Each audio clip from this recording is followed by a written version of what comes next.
त्रिलोचन महादेव की, माता शीतला चौकिया देवी की, उत्तर प्रदेश के ऊर्जावान और लोकप्रिय मुख्यमंत्री श्रीमान योगी आदित्यनाथ जी, केंद्रीय मंत्रिपरिषद के मेरे साथी डॉक्टर महेंद्र पांडे जी, यूपी सरकार में मंत्री श्री अनिल राजभर जी, नीलकंठ तिवारी जी, रविंद्र जायसवाल जी, संसद में मेरे साथी श्री बीपी सरोज जी, श्रीमती सीमा द्विवेदी जी, विधानसभा और विधान परिषद के सभी माननीय साथीगण, बनास डेयरी के चेयरमैन श्री शंकर भाई चौधरी और विशाल संख्या में पधारे हुए मेरे प्यारे किसान भाई और बहनों,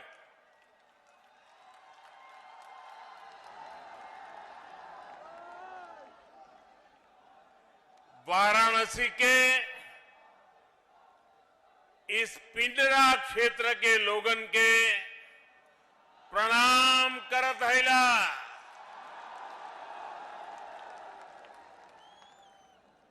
पड़ोस के जिला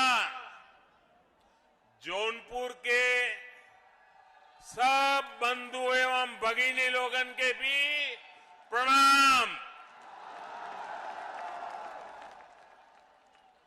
आज वाराणसी और आसपास का ये पूरा क्षेत्र एक बार फिर से पूरे देश, पूरे उत्तर प्रदेश के गांवों, किसानों, पशुपालकों के लिए बहुत बड़े कार्यक्रम का साक्षी बना है। आज का दिन इतिहास भी विशेष है और इसलिए भी विशेष है क्योंकि आज देश के पूर्व प्रधानमंत्री चौधरी चरण सिंह जी की जन्म जयंती है। मैं उन्हें आदरपूर्वक श्रद्धांजलि देता हूं। उनकी स्मृति में देश किसान दिवस मना रहा है।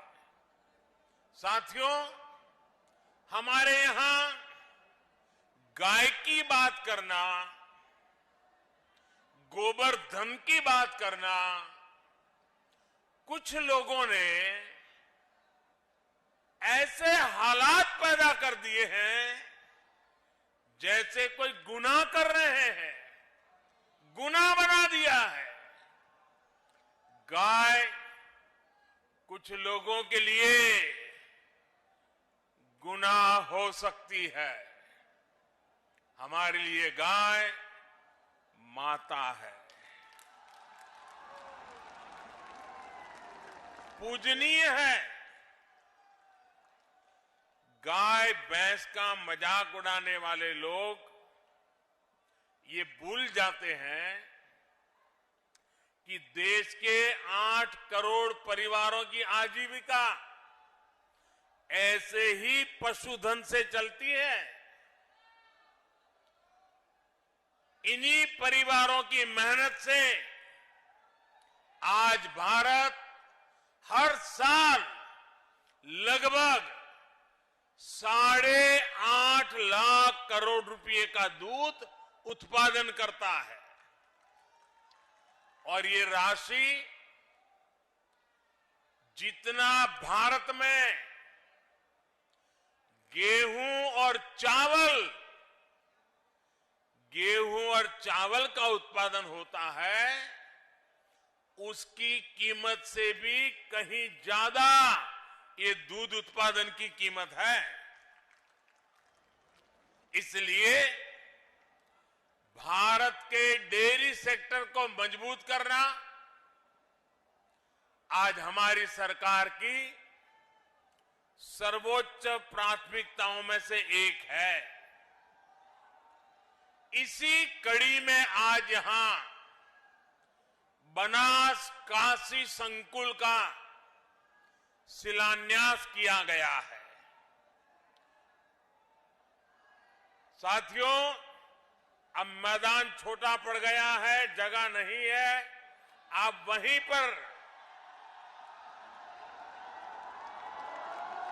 पर अपने आप को संभाल लीजिए।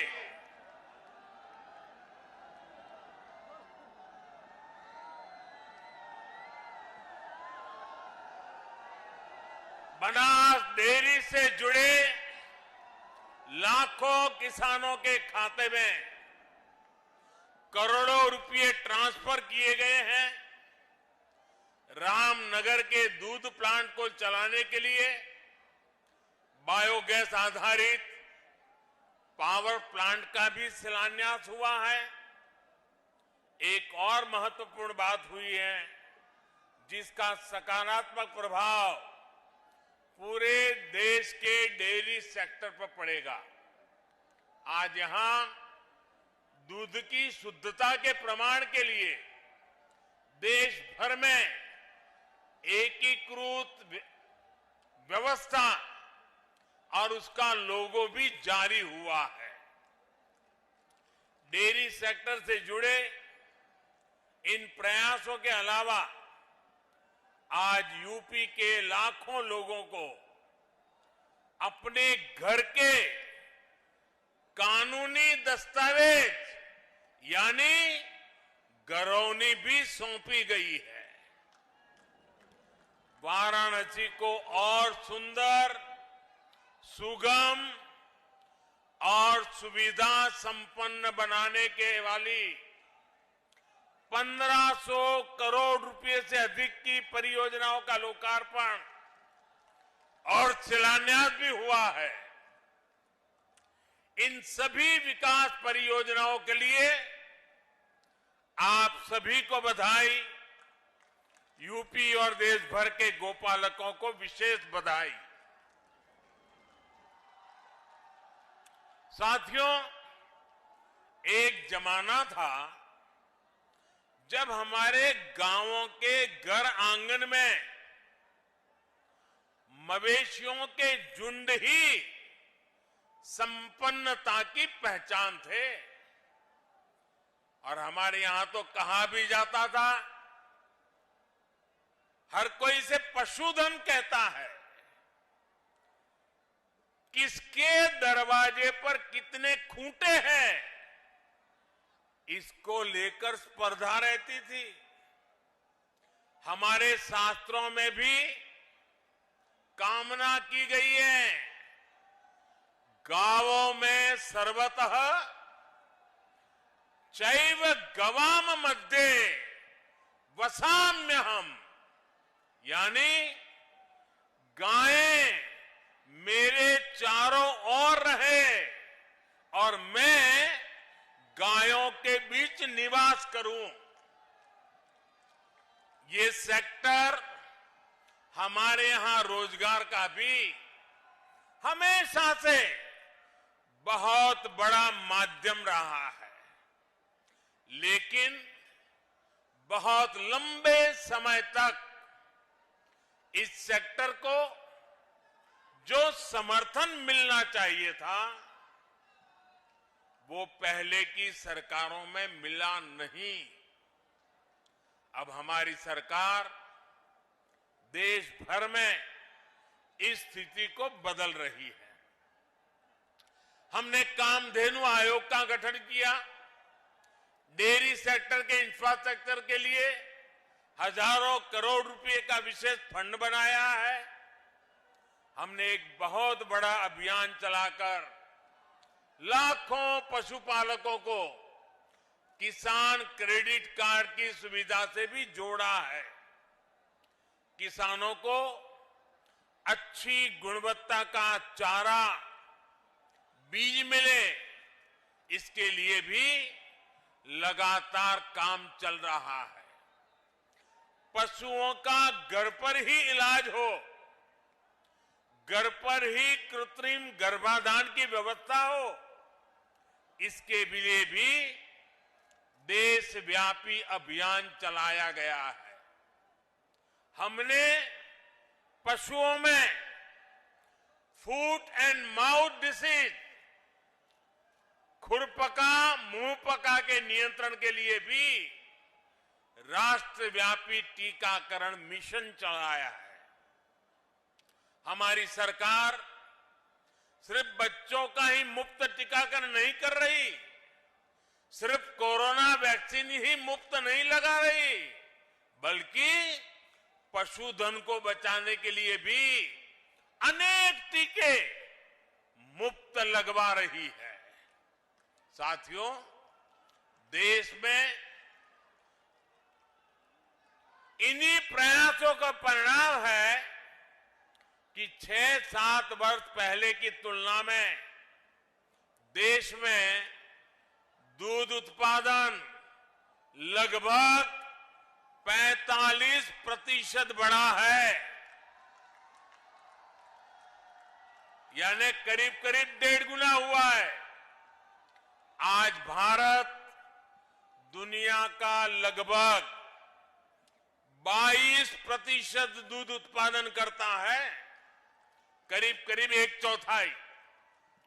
मुझे खुशी है कि यूपी आज देश का सबसे अधिक दूध उत्पादक राज्य तो है ही,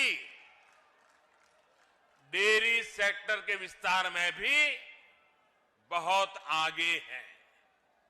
भाइयों और बहनों, मेरा अटूट विश्वास है कि देश का डेयरी सेक्टर, पशुपालन, श्वेत क्रांति में नई ऊर्जा, किसानों की स्थिति को बदलने में बहुत बड़ी भूमिका निभा सकती है। इस विश्वास के कई कारण भी है। पहला ये कि पशुपालन देश के छोटे किसान, जिनकी संख्या 10 करोड़ से भी अधिक है, उनकी अतिरिक्त आय का बहुत बड़ा साधन बन सकता है।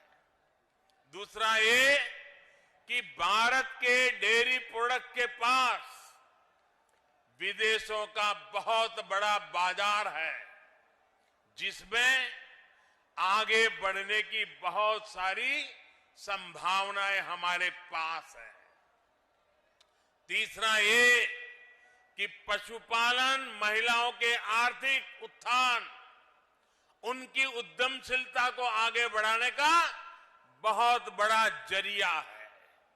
और चौथा ये कि जो हमारा पशुधन है वो बायोगैस, जैविक खेती, प्राकृतिक खेती का भी बहुत बड़ा आधार है। जो पशु दूध देने योग्य नहीं रह जाते, वो बोझ नहीं होते, बल्कि वो भी हर दिन किसानों की आय बढ़ा सकते हैं। भाई और बहनों, डबल इंजन की हमारी सरकार पूरी ईमानदारी से, पूरी शक्ति से किसानों का, पशुपालकों का साथ दे रही है। आज यहां जो बनास काशी संकुल का शिलान्यास किया गया है, वो भी सरकार और सहकार की इसी भागीदारी का प्रमाण है। सहकारिता क्षेत्र में अहम भूमिका निभाने वाली बनास डेयरी और पूर्वांचल के किसानों, गोपालकों के बीच आज से एक नई साझेदारी शुरू हुई है। ये आधुनिक डेयरी प्लांट जब तैयार हो जाएगा तो पिंडरा ही नहीं, शिवपुर, सेवापुरी, रोहनिया और गाजीपुर, जौनपुर, चंदौली, मिर्जापुर, बलिया, आजमगढ़, मऊ जैसे जिलों के हजारों लाखों किसानों को इससे लाभ होगा। बनास, काशी संकुल की इसकी वजह से आसपास के अनेक गांवों में दूध समितियां बनेगी, कलेक्शन सेंटर बनेंगे और दूध के खराब होने की चिंता से मुक्ति मिलेगी। यही नहीं, यहां अच्छी नस्ल के पशुओं के लिए किसानों को मदद मिलेगी और पशुओं के लिए बढ़िया क्वालिटी का आहार भी उपलब्ध कराया जाएगा। दूध, दही, छाछ, मक्खन, पनीर के अलावा यहां आइसक्रीम और मिठाइयां भी बनेगी। यानी बनारस की लस्सी, छेने की एक से बढ़कर एक मिठाइयां, या फिर लौंग लता,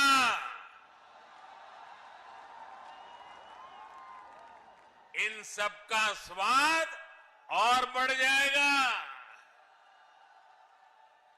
और वैसे अब तो मलइयों का मौसम भी आ ही गया है। एक प्रकार से बनास काशी संकुल बनारस के रस को और बढ़ा देगा। भाइयों और बहनों, आमतौर पर दूध की क्वालिटी की प्रामाणिकता को लेकर हमारे यहां बहुत उलझन रही है। दूध खरीदें तो कौन सा सुरक्षित है?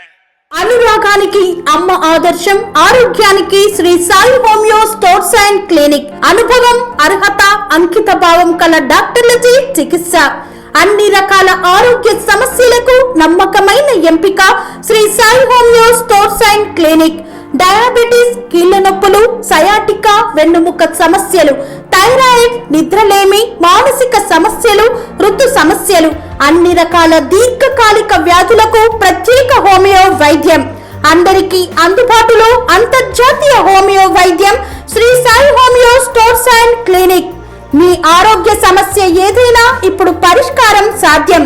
సైడ్ ఎఫెక్ట్ లేని వైద్యంతో సంపూర్ణ ఆరోగ్యం కొరకు సంప్రదించండి Shri Sai homeo clinic and stores, Bhavani Nagar, Ambedkar Nagar road, old Alwal, Secunderabad. సంప్రదించాల్సిన ఫోన్ నంబర్స్ 9000751751 మరియు 9000422525. इसकी पहचान सामान्य व्यक्ति के लिए मुश्किल होती है। प्रामाणिकता के लिए अलग अलग व्यवस्थाओं के कारण पशुपालकों, दुग्ध संघों सहित पूरे डेयरी सेक्टर को भी अनेक कठिनाइयों का सामना करना पड़ता है। अब देश भर के डेयरी सेक्टर के लिए इस चुनौती का, इसका समाधान किया गया है। आज भारतीय मानक ब्यूरो ने देश भर के लिए एकीकृत व्यवस्था जारी की है। सर्टिफिकेशन के लिए कामधेनु गाय की विशेषता वाला एकीकृत लोगो भी लॉन्च किया गया है। ये प्रमाण, ये लोगो दिखेगा तो शुद्धता की पहचान आसान होगी और भारत के दूध उत्पादकों की विश्वसनीयता भी बढ़ेगी। साथियों, आज देश की बहुत बड़ी जरूरत डेयरी सेक्टर से जुड़े पशुओं से जो अपशिष्ट निकलता है उसके सही इस्तेमाल का भी है। रामनगर के दूध प्लांट के पास बायोगैस से बिजली बनाने वाला प्लांट का निर्माण ऐसा ही एक बहुत बड़ा प्रयास है। यह अपनी तरह की ऐसी परियोजना है जिसमें डेयरी संयंत्र की सारी ऊर्जा जरूरतों को बायोगैस प्लांट से ही पूरा किया जाएगा। यानी किसान न केवल दूध से बल्कि गोबर की बिक्री से भी कमाई कर पाएंगे। आमतौर पर किसानों को गोबर की जो कीमत मिलती है उससे ज्यादा कीमत पर ये बायोगैस प्लांट किसानों से गोबर खरीदेगा।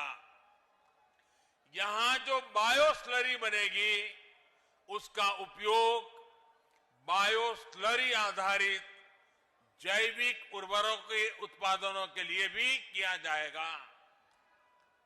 जो ठोस जैविक खाद बनेगी वो रासायनिक खादों की तुलना में काफी कम कीमत पर किसानों को उपलब्ध होगी। इससे जैविक खेती, प्राकृतिक खेती का भी विकास होगा और बेसहारा पशुओं की सेवा के लिए भी प्रोत्साहन मिलेगा। साथियों, एक समय था जब भारत में नेचुरल फार्मिंग, प्राकृतिक खेती और प्राकृतिक तरीके से खेती होती थी। प्राकृतिक खेती यानी खेती में कोई बाहरी मिलावट नहीं। जो खेत से मिल रहा है, खेती में जुड़े पशुओं से मिल रहा है, वही तत्व खेती को बढ़ाने के काम में आते थे। खाद हो, कीटनाशक हो, सब कुछ प्राकृतिक तरीके से ही बनते थे, इस्तेमाल होते थे। लेकिन समय के साथ प्राकृतिक खेती का दायरा सिमटता गया, उस पर केमिकल वाली खेती हावी होती गई।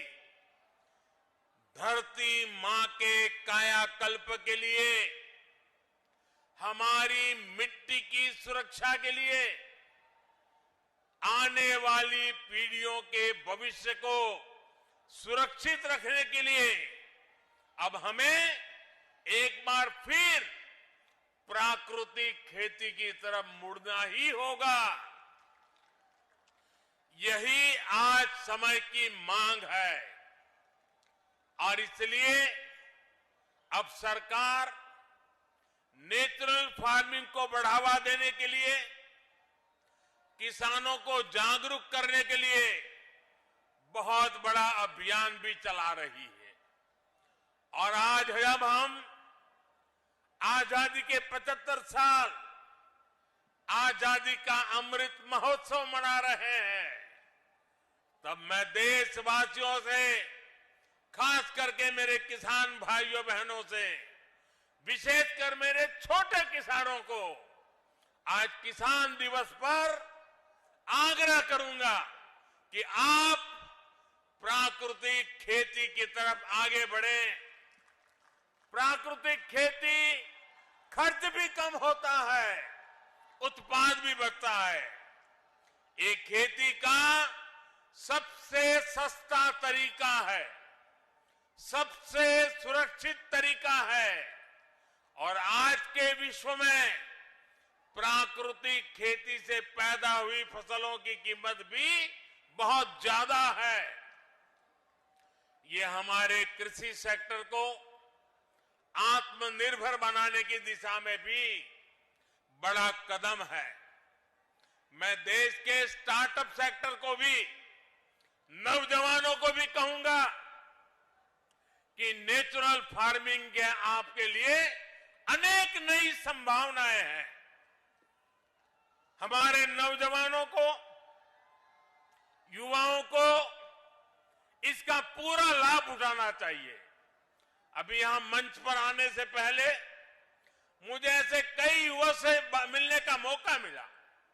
सरकारी योजनाओं से जुड़ने से कितने बड़े साहसपूर्ण काम उन्होंने किए हैं, कितना बड़ा बदलाव उनके जीवन में आया है। मैं उसे सुनकर के बहुत ही आनंदित हुआ। योजनाओं के प्रति मेरा विश्वास और मजबूत हो गया। भाइयों और बहनों, गांवों को, किसानों को आत्मनिर्भर बनाने, उनको अवैध कब्जे से चिंता मुक्त करने में स्वामित्व योजना की भी बहुत बड़ी भूमिका है। मुझे संतोष है कि योगी जी के नेतृत्व में यूपी इसमें भी अग्रणी है। यूपी के सभी 75 जिलों में 23 लाख से अधिक घरौनी तैयार हो चुके हैं। इनमें से करीब 21 लाख परिवारों को आज ये दस्तावेज दिए गए हैं। अपनी घर की घरौनी जब हाथ में होगी तो गरीब, दलित, वंचित, पिछड़े को अपने घर पर अवैध कब्जे की चिंता से मुक्ति मिलेगी। पिछली सरकारों के दौरान अवैध कब्जों की जो प्रवृत्ति यहां पनपी, उस पर भी लगाम लगेगी। घरौनी मिलने से जरूरत पड़ने पर बैंकों से लोन लेना भी अब आसान होगा। इससे गांवों के युवाओं को रोजगार, स्वरोजगार के लिए माध्यम उपलब्ध होंगे। भाइयों और बहनों, विकास की जब बात आती है तो काशी अपने आप में एक मॉडल बनता जा रहा है। पुरातन पहचान को बनाए रखते हुए हमारे शहर नूतन काया कैसे धारण कर सकते हैं, ये काशी में दिख रहा है। आज जिन प्रोजेक्ट्स का लोकार्पण और शिलान्यास हुआ है, वो भव्य काशी, दिव्य काशी अभियान को और गति देंगे। काल भैरव जी समेत शहर के 6 वार्डों में जो पुनर्विकास काम है, 700 से अधिक स्थानों पर जो सीसीटीवी कैमरे लगाए गए हैं, उससे स्मार्ट और सुरक्षित सुविधाओं की तरफ बढ़ती काशी को और बल मिला है। महान संत पूज्य श्री रविदास जी की जन्मस्थली को विकसित करने का कार्य भी तेजी से चल रहा है। लंगर हॉल के बनने से यहां देश भर से आने वाले श्रद्धालुओं को बहुत सुविधा होगी। भाइयों और बहनों, आज वाराणसी के जो चौराहे सुंदर हो रहे हैं, सड़कें चौड़ी हो रही हैं, नए पार्किंग स्थलों का निर्माण हो रहा है, उससे शहर में ट्रैफिक जाम की स्थिति में बहुत सुधार हुआ है। ये जो वाराणसी कैंट से लहरतारा होते हुए प्रयागराज की तरफ हाईवे जाता है, इस पर कितना दबाव रहता है, ये आपसे अच्छा कौन जानता है। अब जब ये 6 लेन का ही हो जाएगा तो दिल्ली, आगरा, कानपुर, प्रयागराज से आने वाले यात्रियों और सामान ढुलाई सभी के लिए सुविधा होगी। यही नहीं, शहर के दूसरे क्षेत्रों के लिए भी अब आना जाना और आसान हो जाएगा। ये सड़क जिले के प्रवेश द्वार की तरफ विकसित होगी। वाराणसी, भदोही, गोपीगंज सड़क के चौड़ीकरण से शहर से निकलने वाली गाड़ियां रिंग रोड फेज 2 से होते हुए बाहर से जा पाएगी। इससे भारी जाम से मुक्ति मिलेगी। भाइयों और बहनों, हेल्थ, एजुकेशन और रिसर्च हब के रूप में काशी की पहचान को सशक्त करने के लिए निरंतर प्रयास चल रहे हैं। आज एक आयुष अस्पताल का लोकार्पण हुआ है, तो नए होम्योपैथिक मेडिकल कॉलेज की स्थापना का काम शुरू हुआ है। इस प्रकार की सुविधाओं से भारतीय चिकित्सा पद्धति के अहम सेंटर के रूप में भी काशी उभरने वाला है।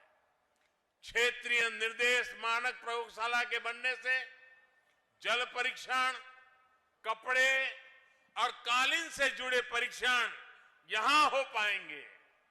इससे वाराणसी और आसपास के अनेक उद्योगों को, बुनकरों को सीधा लाभ होगा।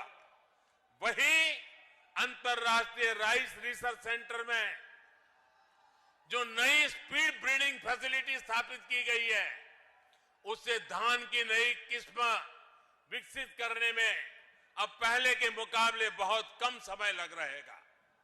भाइयों और बहनों, मैं जब काशी के, उत्तर प्रदेश के विकास में डबल इंजन की डबल शक्ति और डबल विकास की बात करता हूं, तो कुछ लोगों को जरा कष्ट ज्यादा ही हो जाता है। ये वो लोग हैं जिन्होंने उत्तर प्रदेश की राजनीति को सिर्फ और सिर्फ जाति, पंथ, मत, मजहब के चश्मे से ही देखा। इन लोगों ने कभी नहीं चाहा कि यूपी का विकास हो, यूपी की आधुनिक पहचान बने। स्कूल, कॉलेज, अस्पताल, सड़क, पानी, बिजली, गरीबों के घर, गैस कनेक्शन, शौचालय, इनको तो वो विकास मानते ही नहीं है। सबका साथ, सबका विकास, सबका विश्वास और सबका प्रयास की ये भाषा भी उनके सिलेबस में, उनकी डिक्शनरी में ये बातें है ही नहीं है। उनके सिलेबस में क्या है, उनकी डिक्शनरी में क्या है, उनकी बोलचाल में क्या है, उनकी सोच में क्या है, आप सब जानते हैं। उनके सिलेबस में है माफियावाद, परिवारवाद। उनके सिलेबस में है घरों, जमीनों पर अवैध कब्जा। पहले की सरकारों के समय यूपी के लोगों को जो मिला और आज यूपी के लोगों को हमारी सरकार से जो मिल रहा है, उसका फर्क साफ है, उसका फर्क साफ है। हम यूपी में विरासत को भी बढ़ा रहे हैं, यूपी का विकास भी कर रहे हैं। लेकिन सिर्फ अपना स्वार्थ सोचने वाले इन लोगों को यूपी का विकास पसंद नहीं आ रहा। हालात तो ये हैं कि इन लोगों को पूर्वांचल के विकास से, बाबा के काम से, विश्वनाथ धाम के काम से भी आपत्ति होने लगी है। मुझे बताया गया है कि बीते रविवार काशी विश्वनाथ धाम में दर्शन के लिए 1.5 लाख से ज्यादा श्रद्धालु पहुंचे थे। यूपी को दशकों पीछे धकेलने वाले इन लोगों की नाराजगी अभी और बढ़ेगी। जिस तरह पूरे यूपी के लोग डबल इंजन की सरकार के साथ डटकर खड़े हैं, हमें आशीर्वाद दे रहे हैं, और जैसे जैसे आशीर्वाद बढ़ता जाता है, उनका गुस्सा 7वें आसमान पर पहुंचेगा। साथियों, डबल इंजन की सरकार यूपी के विकास के लिए दिन रात ऐसी ही मेहनत करती रहेगी। महादेव के आशीर्वाद और काशी वासियों के स्नेह से विकास के नए रिकॉर्ड बनाते रहेंगे। इसी विश्वास के साथ सभी विकास परियोजनाओं की आप सबको बहुत बहुत बधाई देता हूं। मेरे साथ बोलिए, भारत माता की, भारत माता की, भारत माता की। बहुत बहुत धन्यवाद। ఫనేసియా మెరిడియన్ హాస్పిటల్ ప్రతి సామాన్యుడికి అందుబాటులో అంతర్జాతీయ వైద్య ప్రమాణాలతో వైద్యం, 24 గంటల అంబులెన్స్ సర్వీసుతో పాటు అత్యవసర సేవలతో ఏర్పాటైన చికిత్సా విభాగం. మా దగ్గర గుండె సంబంధిత, మూత్రపిండ, కాలేయ, కంటి జబ్బులకు, మోకాళ్ల శస్త్రచికిత్సతో పాటు కోవిడ్-19, బ్లాక్ ఫంగస్ వంటి వైరస్లకు, అన్ని రకాల ఆరోగ్య సమస్యలకు నమ్మకమైన అత్యాధునిక వైద్య చికిత్సను అందిస్తున్న హాస్పిటల్ ఫనేసియా మెరిడియన్ హాస్పిటల్. మీ ఆరోగ్య సమస్య ఏదైనా ఇప్పుడు పరిష్కారం సాధ్యం. సంపూర్ణ ఆరోగ్యం కోసం సంప్రదించండి Panacea Meridian hospital, opposite Beeramguda Kaman, RC Puram, Sangareddy district 502032. సంప్రదించవలసిన ఫోన్ నెంబర్ 08455241777 మరియు 7893757770.